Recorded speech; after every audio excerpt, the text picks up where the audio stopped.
Hey guys, good evening, नमस्कार, संध्या। कैसे हैं आप सब लोग?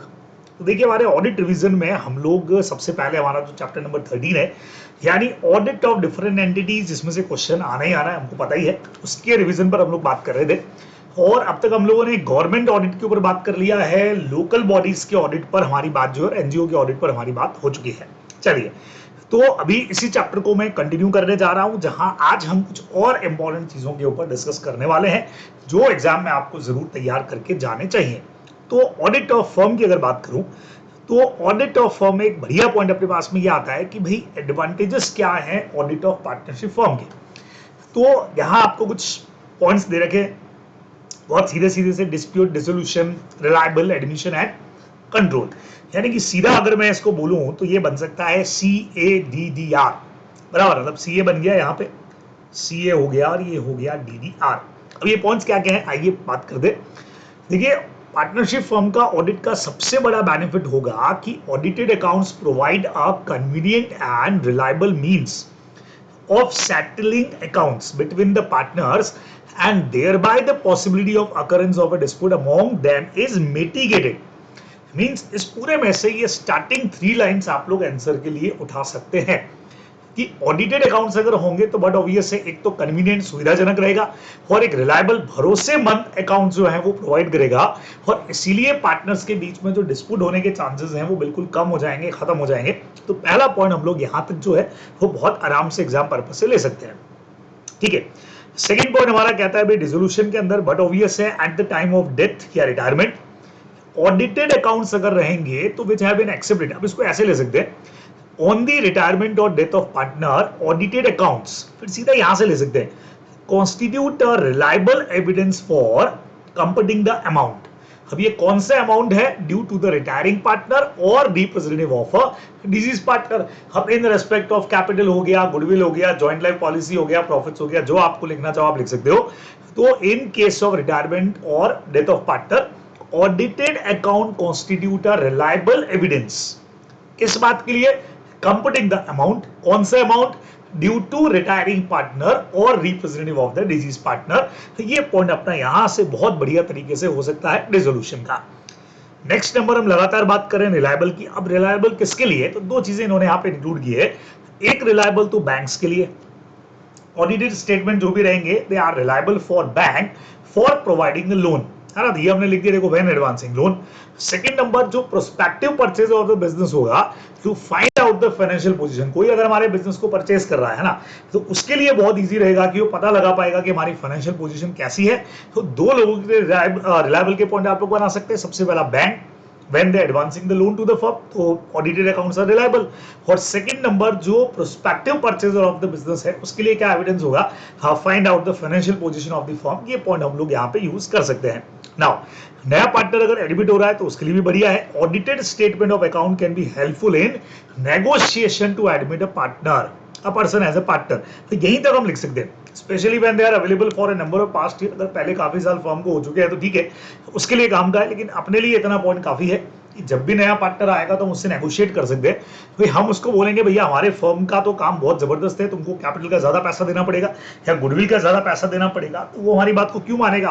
तो क्यों मानेगा? तो हम ऑडिटेड बुक्स ऑफ अकाउंट्स उसको दिखा सकते हैं कि देख ले भैया, हमारी फर्म बहुत बढ़िया काम कर रही है, प्रॉफिटेबल है, और इसके लिए हमको ज्यादा पैसा तुमसे चाहिएगा कैपिटल गुडविल का।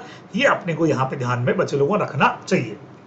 चलिए, फिर एक पॉइंट आता है कंट्रोल का, बट ऑब्वियस है, an audit is an effective safeguard. अब किन के लिए इफेक्टिव सेफगार्ड रहेगा? बट ऑब्वियस है, आप सीधा लिख सकते हैं, an audit is an effective safeguard for जो भी हमारे स्लीपिंग पार्टनर हैं उनके लिए। Sleeping partner against any undue advantage been taken by a working partner. देखो आगे लिखा है, specially in case of those partner who are not actively. तो इनएक्टिव पार्टनर हो गए, तो यहीं पे ये वर्ड जो मैं ऐड कर देता हूं, N audit is an effective safeguard और स्लीपिंग पार्टनर या inactive partner against any undue advantage being taken by a working partners. तो यहां तक हमारा काम बहुत बढ़िया हो जाएगा और बहुत इजीली हम इन पॉइंट्स को लिख पाएंगे। बराबर है। तो मेरे ख्याल से बहुत इजी पॉइंट है, एडवांटेजेस ऑफ ऑडिट फॉर्म आप लोग तैयार कर लेंगे, याद कर लीजिएगा। साथ साथ के अंदर जैसा तरीका आपको बताता जा रहा हूं उस तरीके से चीजों को याद करिएगा। अब इसी में पार्टनरशिप के अंदर मुझे लगता है कि ये पॉइंट बढ़िया हो सकता है। एलएलपी के अंदर अगर हम आए तो एक क्वेश्चन ये बढ़िया सा एलएलपी के अंदर बन सकता है, बहुत इजी पार्ट है। एलएलपी किस तरह की बुक्स ऑफ अकाउंट्स को मेंटेन करेगा? तो हमने कहा कि भाई एलएलपी क्या मेंटेन करेगा, सबसे पहला रिसिप्ट और एक्सपेंडिचर, ये देखो तो ऑल सम जहां पे पैसा रिसीव हुआ और जहां पे एक्सपेंडिचर हुआ। सेकंड नंबर के ऊपर record of asset and liabilities हो गया, और तीसरा स्टेटमेंट ऑफ कॉस्ट हमारा होता है, गुड्स परचेज कितना, इन्वेंट्री कितनी, डब्ल्यूआईपी कितना, कॉस्ट ऑफ गुड्स सोल्ड कितना, इनका डिटेल, और अदर कोई भी पर्टिकुलर जो पार्टनर डिसाइड करे। तो मेरे ख्याल से बहुत इजीली मनी का इनकम और एक्सपेंडिचर हो गया, या रिसीव और एक्सपेंडिचर, एसेट एंड लायबिलिटीज हो गया। उसके अलावा गुड्स का जो भी परचेज है, इन्वेंट्री है, वर्क इन प्रोग्रेस है, कॉस्ट ऑफ गुड्स सोल्ड है, फिनिश गुड्स है, कॉस्ट के जो आपके टाइप सारे होते हैं वो सारे के सारे आपने को लिख देने चाहिए। तो बहुत सिंपल ये क्वेश्चन बनता है। और इसी में एक और देखिएगा, इस पूरे रिवीजन शेड्यूल में मैं इंक्लूड कर रहा हूं जो मेन क्वेश्चन एग्जाम पर्पस से बढ़िया हो सकते हैं, जो हमको अपने रिवीजन में इंक्लूड करने चाहिए, उन पर हम लोग बात कर रहे हैं। तो नेक्स्ट हमारे पास में आया return to be maintain and filed by an LLP. अब कौन कौन से रिटर्न एक एलएलपी फाइल करता है? तो every LLP would be required to file annual return, form number याद रह जाए तो अच्छा, नहीं तो कोई दिक्कत नहीं। और आरओसी को फाइल करेगा कितने दिन में? 60 days from the closure of the financial year, है ना। हमको याद है कंपनीज के एनुअल रिटर्न का भी अपना सेक्शन 92 का एक प्रोविजन है फर्स्ट ग्रुप के अंदर, तो सेम वैसे ही कुछ यहाँ पे भी है। तो इनको भी 60 डेज के अंदर फाइल करना है। और एनुअल रिटर्न जो है वो बट ऑब्वियस है पब्लिक उसको इंस्पेक्ट कर सकती है कुछ फीस का पेमेंट करके। Every LLP is also required to submit statement. तो एक तो उनको क्या फाइल करना है? Annual return. सेकंड एक और चीज फाइल करनी पड़ती है, statement of accounts and solvency. ठीक है, एक और चीज है, अकाउंट से नाम से पता लग रहा है कि हमारा सॉल्वेंसी कितना है, हम कितना खर्चा वर्चा चुका पाएंगे, और ये कितने दिन में करना है। शेल बी फाइल, इस पे एमसीक्यू भी आ सकता है, 30 days from the end of the 6 month of the financial year. बढ़िया, यानी हर 6 महीने खत्म होने के 30 दिन के अंदर, है ना। तो हम जैसे अप्रैल से हमने चालू किया, तो अप्रैल से हम लोग सितंबर तक पहुंचे, तो सितंबर खत्म होने के 30 दिन में अपने को भेज देना है। फिर वापस 6 महीना मार्च खत्म होगा, वहां से 30 डेज के अंदर अपन इसको भेज देंगे। तो end of every 6 months of the financial year ही अपने को आरओसी को भेज देना चाहिए।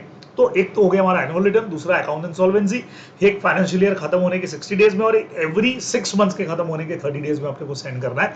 ये एक पॉइंट आप लोग जरूर पढ़ के जाने वाले हैं। चलिए जी, अब अगर मैं आगे बढ़ जाऊं यहाँ पे, तो ये सारे पॉइंट्स आप लोगों को दे रखे हैं ना। ऑडिट ऑफ चैरिटेबल इंस्टीट्यूशन, और चैरिटेबल इंस्टीट्यूशन में एक बढ़िया पॉइंट यहाँ से हमारा छोटा बनता है कि सब्सक्रिप्शन एंड डोनेशन क्या होता है, कैसे आएगा। तो बट ऑब्वियस है कि अगर मैं कोई भी चैरिटेबल इंस्टीट्यूशन की बात करूं, तो उनके पास सबसे ज्यादा जो इनकम का या पैसे आने का सोर्स है यही है, सब्सक्रिप्शन एंड डोनेशन। तो इसको कैसे चेक करना है, इसमें क्या क्या चीजें दे रखी है, आपको उस पर बात कर दे। Ascertaining if any the changes made in amount of annual और life membership subscription during the year. फिर हमको सब्सक्रिप्शन डोनेशन में क्या क्या चेक करना चाहिए कि ड्यूरिंग द ईयर अगर उन्होंने चेंज किया तो अमाउंट अलग अलग होगा, तो वो अपने को एनुअल और लाइफ मेंबरशिप फीस के लिए देख लेना चाहिए। अब whether official receipts are issued, समझिएगा, हमने जब डोनेशन या सब्सक्रिप्शन लिया तो हमने रिसिप्ट इशू किया रहेगा। तो इन्होंने यहाँ पे कुछ 4-5 पॉइंट आपको डाले कि इनको वेरीफाई कैसे करेंगे। सबसे पहला आपको ये देखना चाहिए कि जो अनयूज्ड रिसिप्ट बुक है उस पर कंट्रोल किसका है। कहीं किसी ने रिसिप्ट काट करके दे दिया, डोनेशन लेकर के पॉकेट के अंदर तो नहीं डाल दिया। तो adequate control on unissued receipt book, बराबर। तो ऑडिटर को क्या वेरीफाई करना है, क्या कंफर्म करना है, आपको अगर वर्ड मान लो कंफर्मिंग नहीं याद रहता है तो सीधा वेरीफाई चेक कर लो। Adequate control on unused receipt book देखना चाहिए। सेकंड नंबर के ऊपर ऑब्टेनिंग ऑल रिसिप्ट बुक, ठीक है, covering the period under review. तो जो भी रिसिप्ट बुक है, ऑब्टेनिंग ऑल रिसिप्ट बुक, सारे रिसिप्ट बुक ले लीजिए, उनको चेक करना पड़ेगा। फिर क्या करना चाहिए, टेस्ट चेकिंग करना चाहिए। जो भी रिसिप्ट का काउंटर फॉइल, बच्चों काउंटर फॉइल क्या होता है, जहां आप रिसिप्ट, आपने कई बार देखा होगा कि जैसे इस तरह का पिक्चर का टिकट भी होता है जो अगर फिजिकल मिल रहा है, या बस का टिकट भी होता है, या डोनेशन की रिसिप्ट होती है, तो 2 पार्ट में होती है ना। तो एक पार्ट तो ये रिसिप्ट का काट करके दे देते हैं और एक काउंटर फॉइल अपने पास रहता है। तो रिसिप्ट तो अपन सामने वाले को दे देंगे और उसका काउंटर पार्ट अपने पास में रहेगा। तो वो जो काउंटर फॉइल है उसको कैश के साथ में अपने को चेक कर लेना चाहिए। कोई कैंसिल अगर रिसिप्ट हो गई तो वो भी चेक करनी चाहिए, ठीक है। फिर ऑब्टेनिंग द, जो भी सब्सक्रिप्शन लिस्ट है उनका एक पूरा लिस्ट ले लो ना भाई, प्रिंटेड लिस्ट ले लो, ताकि हम चेक कर पाएंगे हाँ भाई इन सबका डोनेशन आया और वाकई में रिसिप्ट इशू हुआ कि नहीं हुआ। Then examine the system of internal check regarding money received. अब मनी रिसीव हमको कहाँ कहाँ होता है बच्चों, बॉक्स कलेक्शंस, कुछ बॉक्सेस रखे हुए हैं जगह जगह, जैसे मंदिर में दान पेटी होती है वैसे फ्लैग डेज वगैरह होते हैं जिनके अंदर स्पेशली डोनेशन आ रहा है।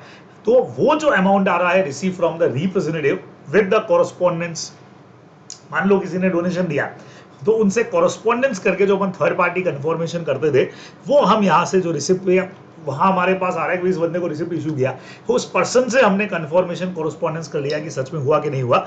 इन सारी चीजों को हमको यहाँ पे देखना बेसिकली चाहिए। ठीक है, ये अपन लोग बहुत आराम से लिख सकते हैं कि किस तरीके से हम रिसिप्ट को चेक करेंगे। और verifying the total subscription and donation receive with any figure publish in the report issued by the charity. तो अगर कोई इनकी कोई मैगजीन छप रही है, कोई इन्होंने कहीं पब्लिश किया है किसी रिपोर्ट के अंदर कि इतना डोनेशन हमको रिसीव हुआ है, तो वहां से भी हम लोग फिगर्स को वेरीफाई कर सकते हैं। तो ये कुछ पॉइंट्स बच्चे लोगों को ध्यान में रखना चाहिए और मेरे ख्याल से बहुत ईजी पॉइंट है। अनयूज रिसिप्ट बुक को चेक कर लो, ऑब्टेनिंग सारी रिसिप्ट बुक अपने को ले लेनी चाहिए, काउंटर फॉल से हमको कैश बुक चेक कर लेना चाहिए। उसके अलावा एक प्रिंटेड लिस्ट ले लेनी चाहिए कि किन किन से कितना कितना आया, फिर उसको यहाँ से चेक कर लेंगे। फिर बॉक्स कलेक्शन, फ्लैग डेज से जो हमको रिसिप्ट होता है, क्या जिनको रिसिप्ट इशू किया, हाँ उनसे कॉरेस्पॉन्डेंस के थ्रू हम कंफर्मेशन ले सकते हैं, थर्ड पार्टी जो कंफर्मेशन हम लोग लेते हैं। और उसके अलावा लास्ट के अंदर जाकर के रिपोर्ट प्रिंट हुई है उसके लिए, टोटल सब्सक्रिप्शन के लिए, तो वो भी हम लोग यहाँ पे देख सकते हैं। तो ये पॉइंट अपने को इसके अंदर जरूर चैरिटेबल इंस्टीट्यूशन का ऑडिट के अंदर आपको पढ़ करके जाने चाहिए। चलिए जी, नेक्स्ट पे आ जाता हूं मैं। और नेक्स्ट पे जब भी मैं आ गया तो हमारे पास में स्कूल और इंस्टीट्यूशंस का ऑडिट भी आ गया। ठीक है, इसमें जनरल कुछ बातें हैं जो आप पढ़ के जा सकते हैं। मेरे हिसाब से मैंने इसको इंपॉर्टेंट की लिस्ट के अंदर नहीं डाला है। हॉस्पिटल का ऑडिट में भी चीजें, क्लब के ऑडिट के अंदर कुछ चीजें मैंने इंक्लूड करी है यहाँ पे, बराबर जो एग्जाम के हिसाब से बढ़िया हो सकती है। कुछ पॉइंट्स आपको पढ़ के जाने चाहिए क्लब वाले में। Special step involve in such an audit of stated above. जैसे यहाँ पे आ गया हमारे पास में एंट्रेंस फी, समझिएगा। तो अगर क्लब के अंदर एंट्रेंस फी को चेक करना है, वाउच करना है, तो कैसे चेक किया जाए एंट्रेंस फी। एक तो मेंबर्स लोगों ने एप्लीकेशन लगाया होगा बराबर से, फिर जो उनको हमने counterfoil issue to them, जो रिसिप्ट इशू किया उसका काउंटर फॉल हमारे पास में है।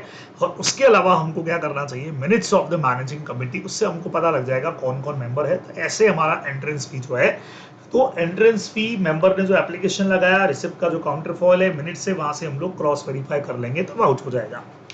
यहाँ मेंबर से रिलेटेड कुछ चीजें ली गई हैं। दूसरा सब्सक्रिप्शन, अब मेंबर का सब्सक्रिप्शन अगर आ रहा है तो अगेन बच्चों वही पैसा आया होगा, तो बट ऑब्वियस है counterfoil of the receipt वही होगा।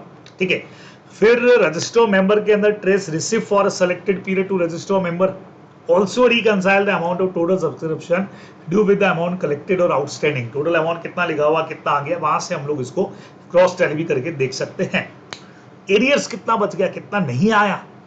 Ensure that arrear of subscription, किसी ने डिक्लेयर तो कर दिया डोनेशन लेकिन अभी तक दिया नहीं है, प्रीवियस ईयर जो है वो करेक्टली आगे ब्रॉड फॉरवर्ड हुआ कि नहीं हुआ, ये अपने को देख लेना चाहिए। ठीक है, and for the year under audit and subscription receive in advance, अगर एडवांस किसी का आ गया पहले से तो उसको प्रॉपर एडजस्ट किया कि नहीं किया। मतलब जो हमारा आउटस्टैंडिंग है, जो हमारा एडवांस है, उसका प्रॉपर एंट्री है कि नहीं देखना चाहिए। अर्थमेटिकल एक्यूरेसी, लिखने के अंदर कोई गलती तो नहीं होगी कि नंबर टोटल वोटल तो गलत नहीं कर दिया, तो वो भी हमको चेक कर लेना चाहिए। ठीक है, फिर अगर कोई ऐसा मेंबर है जिससे ड्यूज ही हमको रिसीव नहीं हो रहे हैं भाई, एरियर के अंदर है, तो इंक्वायरी कर लेना चाहिए कि उसके रिकवरी के लिए हमने क्या किया, और इरिकवरेबल अगर है तो उसको ऑडिट रिपोर्ट के अंदर हम लोग शो कर देंगे।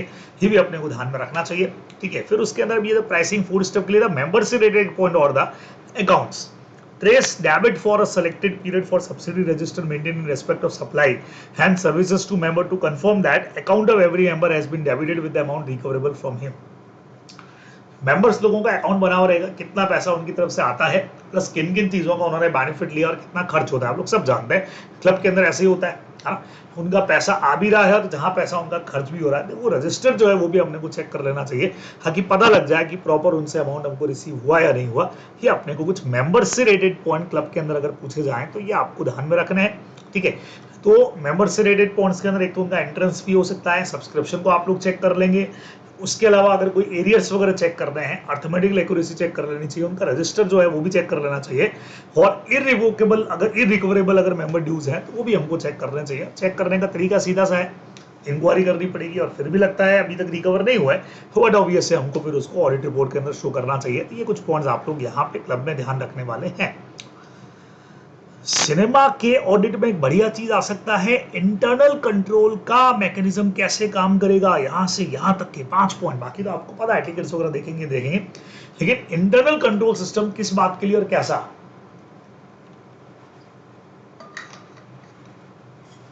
तो सिनेमा हॉल का इंटरनल कंट्रोल वाला सिस्टम देखिएगा।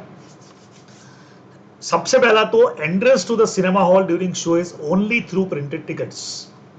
हम जब सिनेमा का ऑडिट करने जाएंगे तो हम देखेंगे कि भाई कुछ चीजें वहां पे इंटरनल कंट्रोल के लिए मैनेजमेंट ने फॉलो की है कि नहीं की है, और उनमें पहला पॉइंट हमारे पास में आ गया, entrance to the cinema hall during show is only through printed tickets. समझ रहे हैं कि जो भी टिकट्स के थ्रू ही वहां पे अंदर एंट्री, आजकल तो ऑनलाइन वहां दिखा देते तो वो चेक करेंगे। सेकंड नंबर, जो टिकट है, टिकट बुक जो है, ये पुराने स्टाइल में चल रहे हैं, कोई टिकट इशू है, सीरियली नंबर है कि नहीं है, और बाकायदा यूं बुक्स कोई पूरा प्रिंटेड फॉर्म के अंदर होना चाहिए, बुक फॉर्म में होने चाहिए। तीसरा, जो भी नंबर इशू हो रहे हैं ईच शो एंड क्लास के लिए डिफरेंट डिफरेंट नंबर सीरीज के होने चाहिए, है ना, and of the same class of the show on the same day each week run serially. जो भी चल रहा है सीरियल वाइज चल रहा है, एक शो के लिए एक नंबर की बुक चल रही है, इस तरीके से पूरा हमारा जो ध्यान है वो टिकट बुक के ऊपर ही है। ठीक है, एडवांस बुकिंग अगर है तो उसके लिए सेपरेट सीरीज इशू होनी चाहिए। और इन्वेंट्री जो है, जैसे ऊपर अपन ने वो अनइश्यूड रिसिप्ट लिया था ना, वैसे ये इन्वेंट्री जो टिकट की है वो किसकी कस्टडी के अंदर है, वो प्रॉपर रिस्पॉन्सिबल बंदा है कि नहीं, ये चीजें अपने को देखनी चाहिए। क्योंकि सबसे ज्यादा घपला पंगा यही हो सकता है भी आजकल आज के टाइम पे आप बोलोगे कि सर अभी तो हम ऑनलाइन शो बुक कराते हो, दिखा देते हैं, प्रिंटेड टिकट होते ही नहीं है, लेकिन अपने को भी एग्जाम पर्पज से यही फॉलो करना है कि आप लोग ध्यान में रखने वाले हैं। तो सिनेमा में ये वाला पॉइंट जो है वो जरूर पढ़ करके जाइए। हायर परचेज लीजिंग कंपनी में ज़्यादा कुछ नहीं। और इस चैप्टर के अगले इंपॉर्टेंट पॉइंट पर अगर मैं आपको ले जाऊं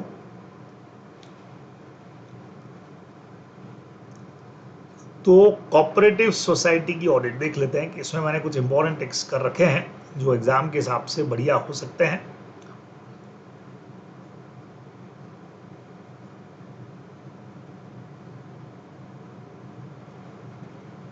हाँ जी, अरे ये तो हम एंडिंग पोर्शन पर पहुंच गए। हाँ जी, ये एक पॉइंट हमने दे रखा है। ये पॉइंट्स अपन ने बनाए प्रीवियस जो हमारी आरटीपीज एमटीपीज है उनके बेस के ऊपर की भी क्या क्या चीजें इन्होंने इंपॉर्टेंट दे रखी है। तो appointment of auditor in multi cooperative societies, तो जो मल्टी स्टेट कोऑपरेटिव सोसाइटीज है उनमें ऑडिटर का अपॉइंटमेंट किस तरीके से होता है, वहां कुछ पॉइंट्स अपने को दे रखे हैं। तो सेक्शन 70 उनका कहता है फर्स्ट ऑडिटर इनका जो मल्टी स्टेट कोऑपरेटिव सोसाइटी का अपॉइंट होगा वो होगा by the board of directors करेंगे 1 month from the date of incorporation and registration of society, and the auditor or auditors so appointed shall hold office until the conclusion of the first AGM। बहुत simple है भाई, multi state cooperative society में auditor का appointment कैसे होगा, 1 month from the date of registration board कर देगा, और फर्स्ट जो एनुअल जनरल मीटिंग इनका रहेगा वहां तक ये पर्सन काम करेगा। अगर बोर्ड यहाँ फेल हो जाता है, अपॉइंट नहीं कर पाता है, तो फिर क्या करना पड़ेगा, इनको अपनी जनरल मीटिंग बुलानी पड़ेगी और उसमें फर्स्ट ऑडिटर का अपॉइंटमेंट करना पड़ेगा। मतलब मेंबर्स करने वाले वो पहले 30 दिन के अंदर बोर्ड कर दे, और अगर बोर्ड नहीं कर पाता है तो बट ऑब्वियस है यहाँ पे इनको करना पड़ेगा। फर्स्ट ऑडिटर जो है बोर्ड करेगा 1 month के अंदर डेट ऑफ रजिस्ट्रेशन से, नहीं तो फिर मेंबर्स करेंगे। अब जो सब्सिक्वेंट ऑडिटर जब भी अपॉइंट होगा वो कंपनी की तरह ही है, ईच एजीएम के अंदर अपॉइंट होगा, सिंपल है। और द ऑडिटर सो अपॉइंटेड, ये जो सब्सिक्वेंट वाला है वो काम करेगा नेक्स्ट एजीएम तक। तो कंपनी की तरह 5 एजीएम मत लगा देना, है ना, ये बंदा नेक्स्ट एजीएम तक काम करेगा, ये अपने को ध्यान में रखना चाहिए। ये एक प्रोविजन अपने को जरूर पढ़ करके इसमें से जाना चाहिए, एग्जाम के हिसाब से अच्छा हो सकता है। चलिए जी, तो यहां आकर के मेरे ख्याल से सारे पॉइंट्स जो इंपॉर्टेंट टाइप के अंदर मैं लेना चाह रहा हूं वो सारे के सारे हो जाएंगे। तो इन पॉइंट्स को आप लोग जरूर जरूर जरूर पढ़ करके जाइएगा। हाँ, कुछ जैसा मैंने आपको कहा था कि मैं इस पूरा रिवीजन सीरीज के अंदर कुछ इंपॉर्टेंट पॉइंट्स के ऊपर बात कर रहा हूँ। हाँ, आरटीपीज एमटीपीज के ऊपर भी हम लोग बात करेंगे, जिससे कि हमको पता लग जाए कि किस तरह के क्वेश्चंस पारी हो रहे हैं और किस तरीके से हमको तैयारी करके जानी चाहिए। चलिए, तो आज के सेशन के अंदर इतना ही। इन क्वेश्चंस को जिनको आज मैंने टिक कराया है, बताया है, उनको जरूर ढंग से पढ़ करके जाइएगा। हाँ, नेक्स्ट सेशन में एक और चैप्टर के साथ आप लोगों से जल्दी ही मुलाकात होती है। बढ़िया तरीके से पढ़ते रहिए।